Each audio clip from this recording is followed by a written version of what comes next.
You are listening to Inside the Hive on the All Hornets podcast network, one podcast feed with multiple shows, making sure we cover the Charlotte Hornets from every angle.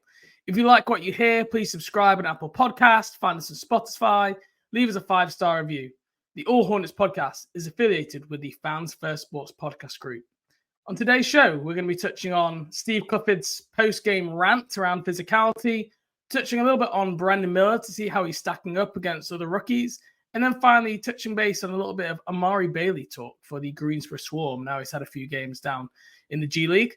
But first, Chase, before we get on to the topics, we had some Spotify Wrapped recently. This is the first time in the Spotify Wrapped, and we had a little competition to, single out some people who could have the All Hornets podcast at the top of their Spotify Wrapped. And it was actually really great to see that there's actually people out there who we are their favorite show to listen to. So just a quick shout out to Donovan Holmes-Lloyd and Carson Knudsen. I'm sure if we were top on that, you'll be listening now.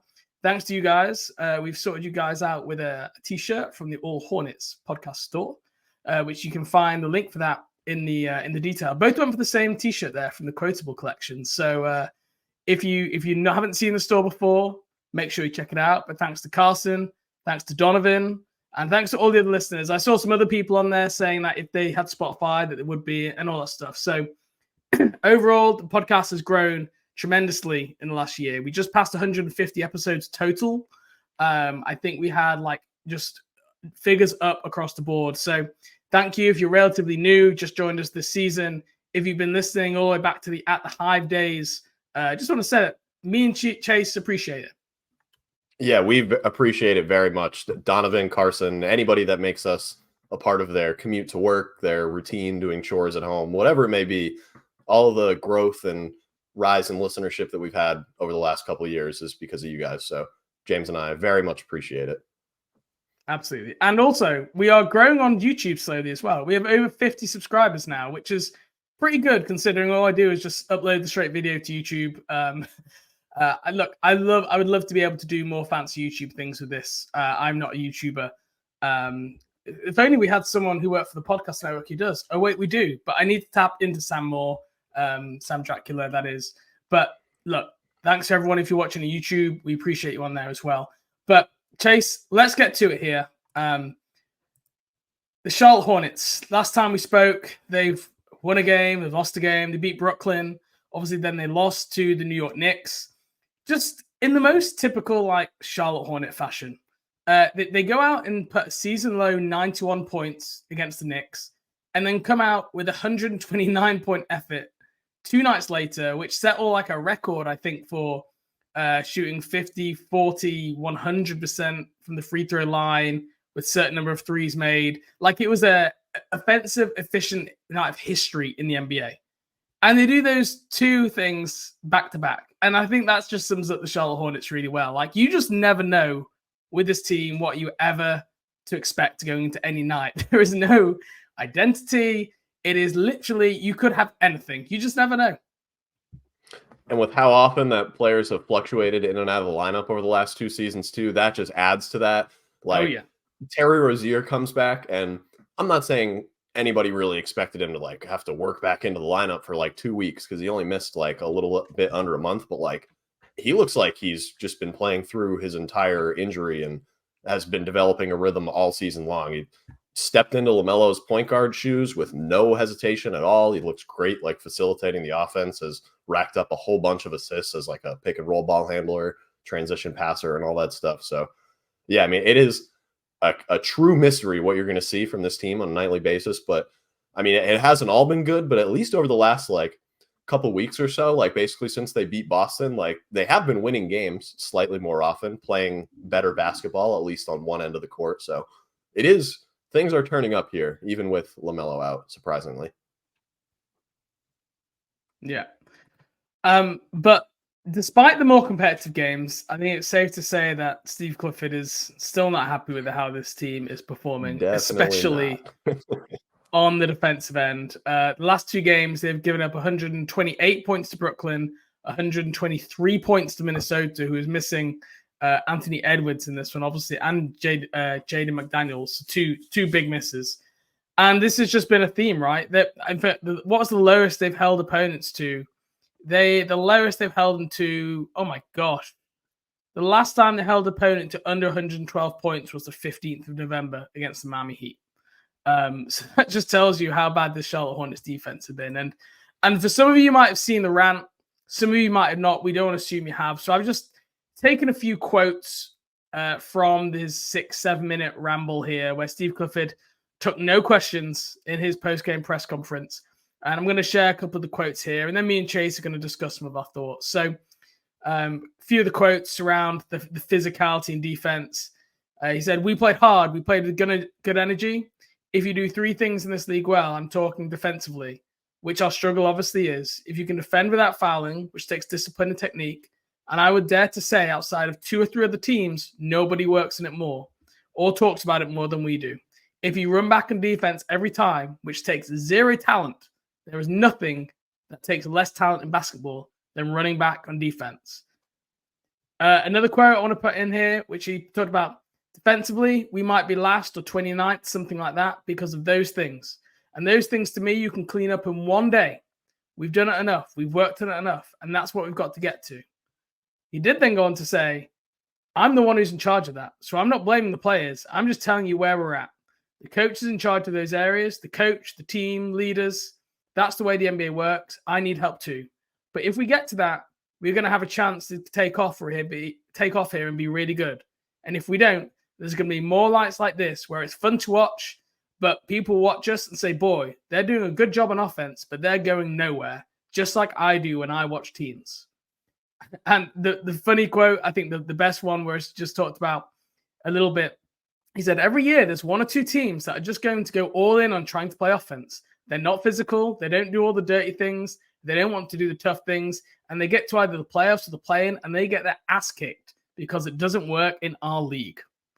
I feel like that might be a little bit of a sub-tweet to the pre-Charlotte Hornet Clifford era there. With back-to-back play-in blowout defeats to James Borrego. CC James Borrego, I think is what he's saying there. But, I mean, Chase, we talked about this exact issue on our last podcast, right? When we were talking about what this team needs going forward, and we said they need a tough MFer, and they need defense and toughness, and it's not a secret, right? Everyone knows what this team is missing, what it needs. What did you make of the Steve Clifford rant?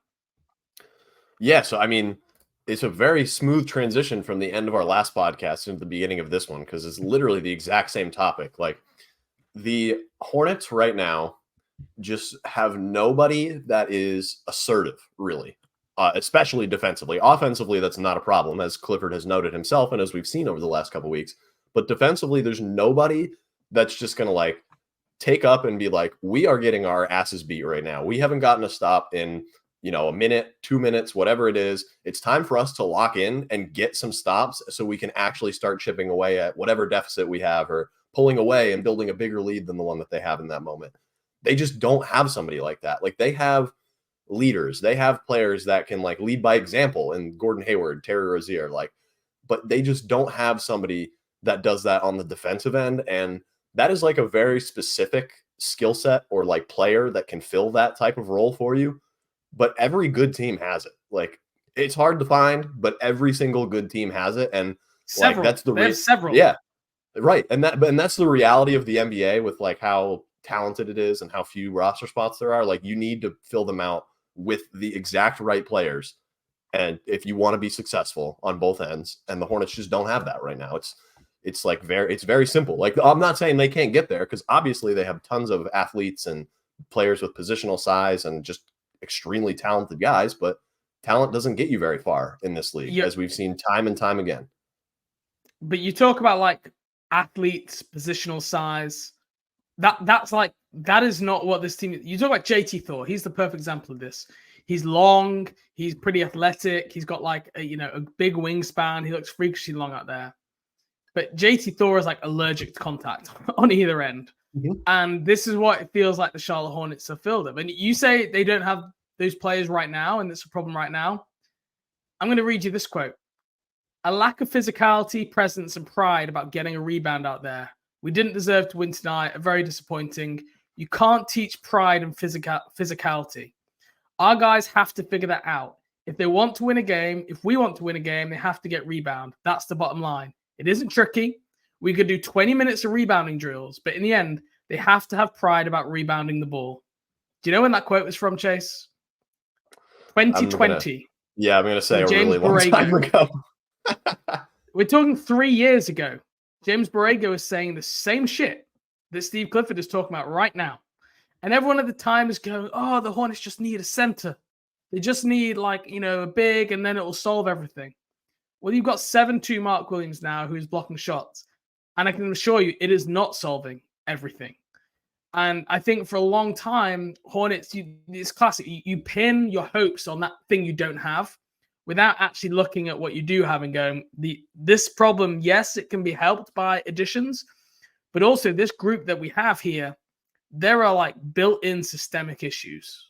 And this Hornets core, how many players on this team would you describe playing with good level of physicality? How many? One, I think. I think one. Yeah. Who would that be?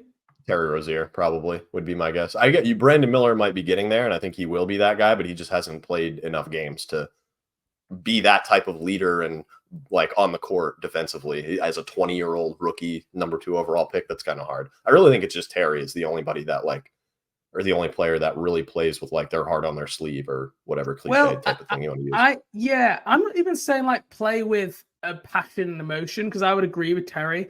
I'm talking plays in a manner that they are able to physically dominate their opponent, right? With that physical strength, hustle, that side of things, they make guys feel them. That's what I'm talking about. There's nobody that does that. That Terry is unfortunately too small to do that, I think. Yeah, exactly.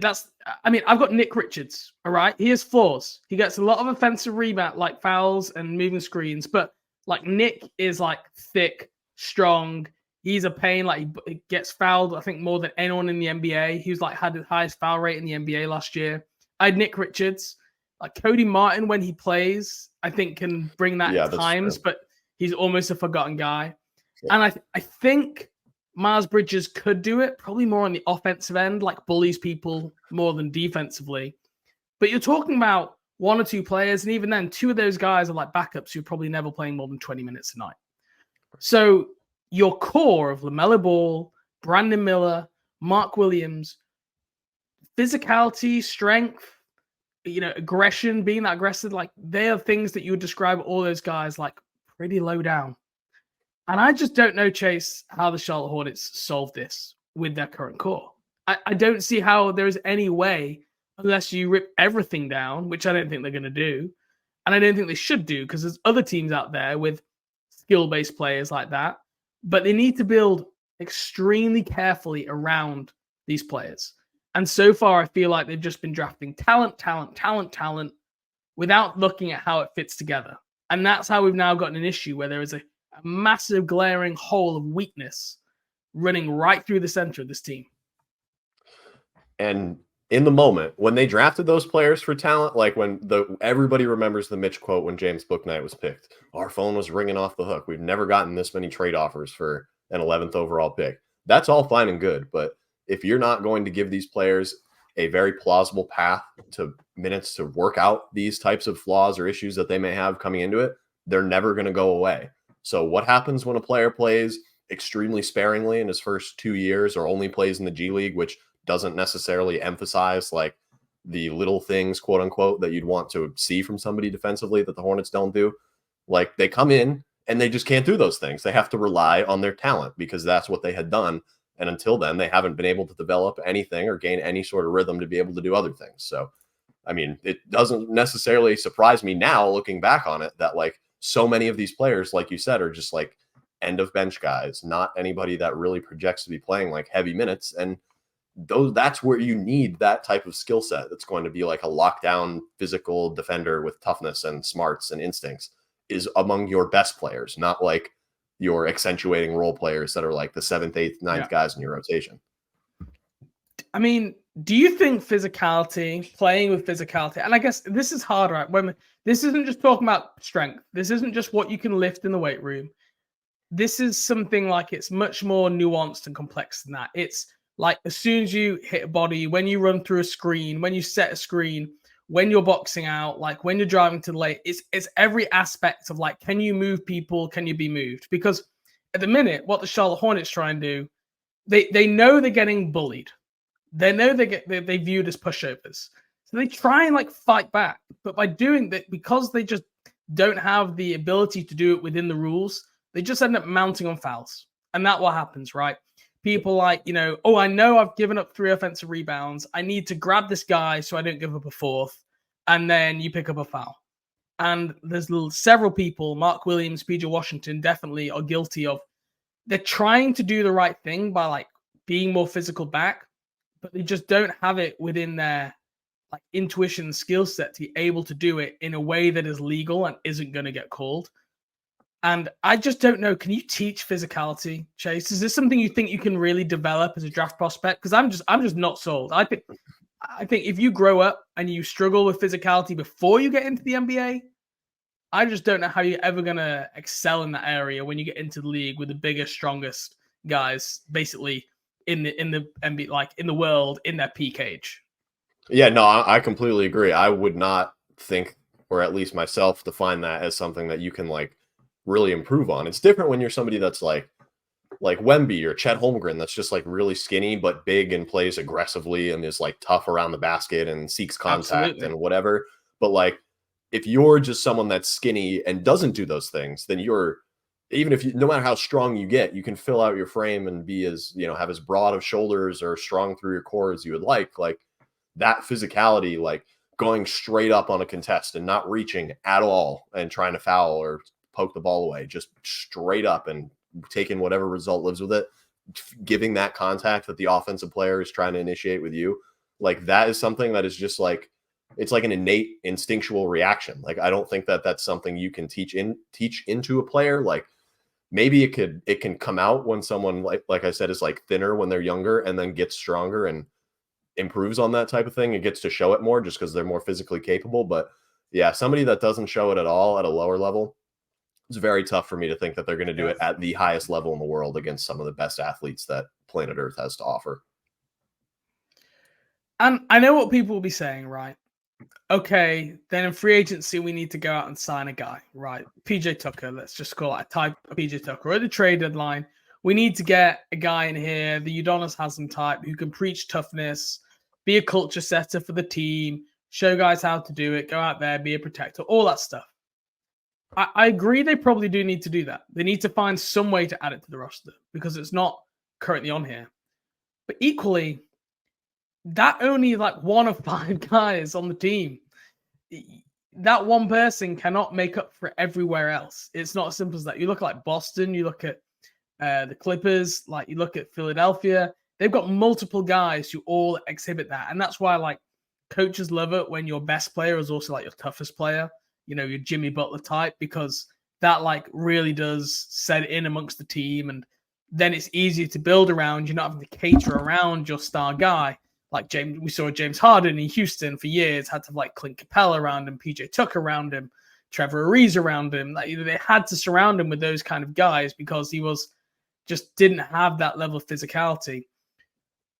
So yes, the Hornets need to go out and add that player, but that is not solving the whole issue here. And LaMelo Ball, Brandon Miller are going to be on this team for the next 5 years going forward. They are both not like contact averse players. Brandon Miller less so than LaMelo Ball, but they are never going to be guys who physically dominate another player. So the Charlotte Hornets have to find a way. They really do. Mark Williams has to evolve in that way, and strength will be part of it, especially for Mark. But it's a much more complex thing than that, and it needs to be instilled across the roster. And this is what Steve Clifford is like good at coaching, right? And he's struggling with it. I don't know, like Ime Udoka is probably a good example of a guy who's managed to do it in Boston and in Houston. Like there seems to be a notable shift in like the team in terms of how they approach the game. But that just has to be goal number 1 here, because like all the other stuff, how many threes you hit, all that, it basically doesn't matter. And Steve Clifford said as much. If you can't just do the hard things, the little stuff, rebounding, transition defense, all that stuff, then all the fancy stuff, you'll have great nights like we had in Brooklyn, but it will not be consistent winning. So I don't know what the answer is here, Chase. This is a systemic issue. I don't have a solution. It's not just trade for player X or Y. It is way more complex than that. And I think whoever takes over this front office, they're going to have a job in their hand to try and navigate this.